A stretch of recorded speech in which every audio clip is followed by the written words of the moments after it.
শুনতাছি শহরে নাকি gang jam লাগছে, ছাত্ররা নাকি পুলিশের সাথে গোলাগুলি লাগছে।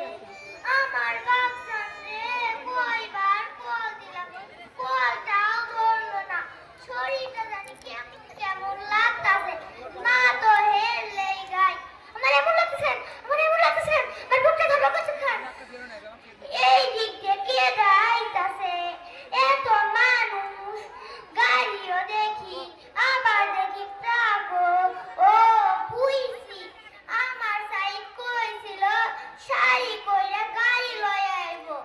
ওই মাস্টার মশাই আছে না, মাস্টার মশাই কইছে লেখাপড়া করেছে, গাড়ি ঘোড়ায় চড়াইছে, মনে হয় আমার সাইড আইতাছে।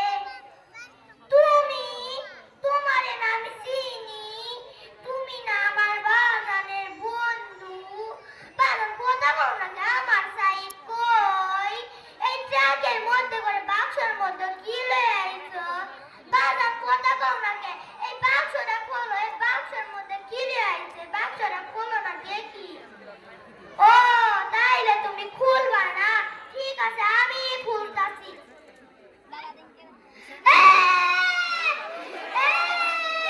তুই মায়ের বুকে ফিরাই যাই, তুই মায়ের বুকে ফিরাই। আমি বিশ্বাস করি না, আমি বিশ্বাস করি না, আমার সাইরা আমারে সাইরা চইলা গেছে। আমি বিশ্বাস করি না, কথা বলে আমি মাইকের মাইকে কাম কইরা তোর খাওয়া মারবো সাইদ। তুই মায়ের বুকে ফিরাই, আমার মরা লেগা দরকার নাই আবু সাইদ। তুই মায়ের বুকে ফিরাই, তুই মায়ের বুকে ফিরাই আবু সাইদ, তুই মায়ের বুকে ফিরাই। আপনার নাম কি? ও মিন্টু, আমি মাত্র 7-8 দিনের জন্য এখানে থাকতে এসেছি। আসলে হয়েছে কি জানেন, আমার ছেলে বাসায় শিফটিং এর জন্য লেগে আছে, তাই আমি এখানে এসেছি।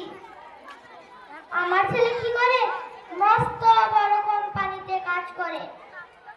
আরে আমি তো ভুলেই গেলাম, ছেলেটাকে একবার ফোন করে জিজ্ঞাসা তো করে নেই ও বাসায় ঠিক মতো পৌঁছলো কিনা।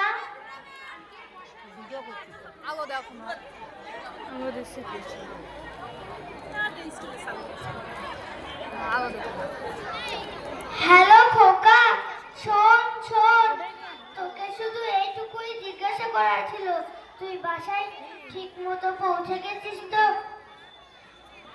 কেটে দিল। আমার ছেলে কি বললো, বললো কিছুক্ষণ পর ফোন করবে বলে ফোনটা কেটে দিল।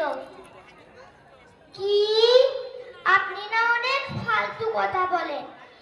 আমার ভাগ্য ওরকম হতেই পারে না, দেখে নিবেন। আসলে ভাগ্য তো আপনার খারাপ।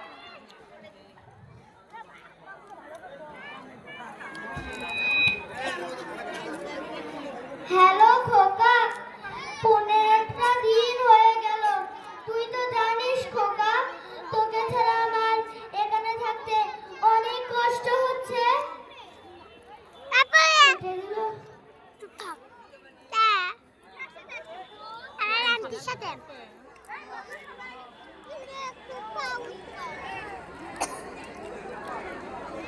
দেখলে না না দুজনটা।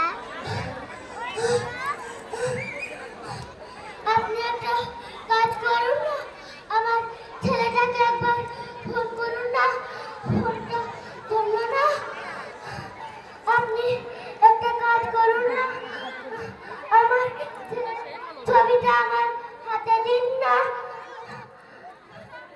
আপনি আরো একবার আমার ছেলেটাকে ফোন করুন না।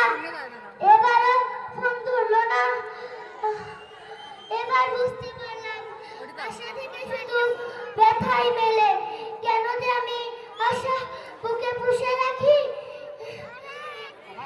এবার বুঝতে পারলাম।